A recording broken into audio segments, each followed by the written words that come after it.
우리 최경진 교수님이 제일 구체적으로 반대를 하시는 것 같아서 최 교수님에게 질문을 좀 드리겠습니다. 여러 가지 쟁점을 말씀하셨는데 소급표 문제가 제일 큰 쟁점이 되는 것 같습니다. 이게 뭐라고 그럴까요?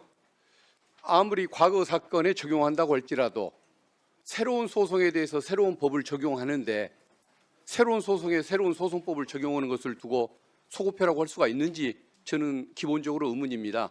그리고 설령 이것을 소급입법이라고 해석을 하더라도 우리 헌법 13조에 보면 형사처벌, 재산권 박탈, 그리고 참정권 세 가지를 제한할 때 소급입법을 금지를 하고 있습니다.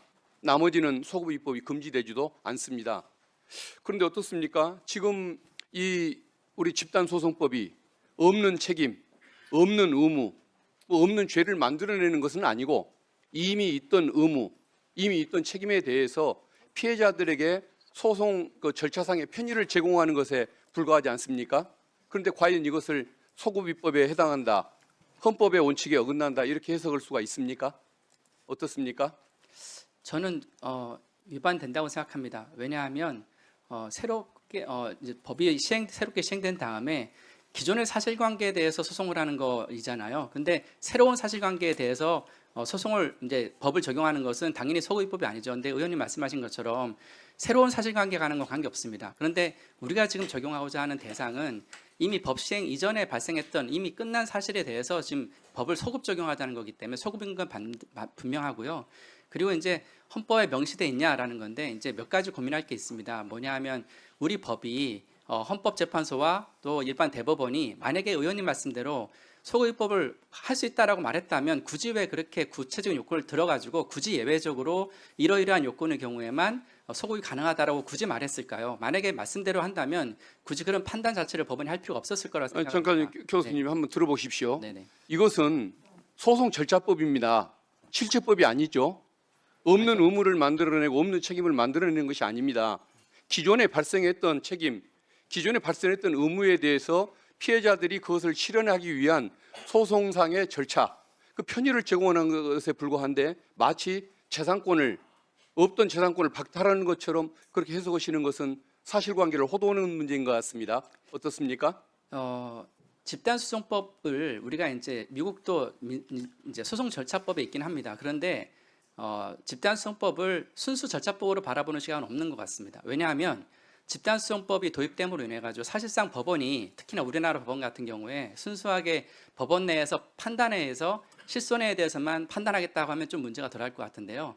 집단소송법의 가장 큰 문제 중에 하나는 집단소송을 제기하는 일부, 그러니까 변호사라든가 또는 이때 소송 대리인, 특히나 이제 대표 당사자들의 오남용 문제와 또 한편으로는 이게 재판으로 끝나는 경우보다 보통 합의로 끝나는 경우가 많습니다. 그렇게 되면 실제 아까 통계 보여주신 것보다 훨씬 더 많은 액수의 합의가 다수의 힘에 의해서 이루어질 가능성이 있거든요. 저는 사실 민사제재와 형사제재, 행정제재 다 통합해가지고 봤을 때 실제 사업자가 위법행위를 했다고 그러면 저는 손해배상에서 망할 수도 있다고 생각을 합니다. 그런데 문제는 이게 2중, 3중 처벌이 되면 안 되는 것이거든요. 그런데 이 집단소송이라는 제도가 물론 말씀하신 것처럼 기존에 이미 발생되어진 어떤 사실에 대한 손해배상 청구권을 행사하는 건 맞습니다. 그런데 실제로 이 집단소송이 도입됨으로 인해서 그 실제 다수의 힘에 의해서 이 어떻게 보면 협상의 우위가 생겨나는 거거든요. 그러면 법원의 판단으로만 엄격하게 한다고 하면 문제가 안 되겠지만 다양한 합의라든가 기타 방법에 의해서 이루어질 수 있기 때문에 실제로는 미국도 아시다시피 합의에서 굉장히 많이 이루어지고 더 많은 천문학적 액수가 합의가 되거든요. 근데 이러한 것이 과연 적절한지에 대한 고민은 필요할 것 같습니다. 네, 수고하셨습니다. 다수의 힘보다는 다수가 피해를 입은 사례이죠.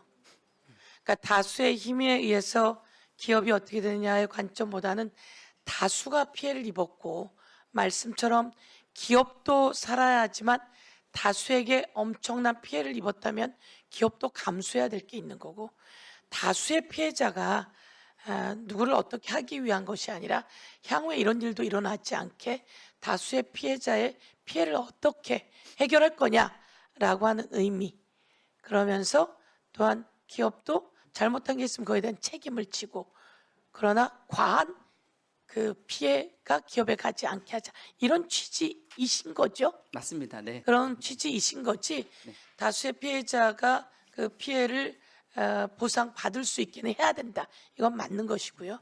예.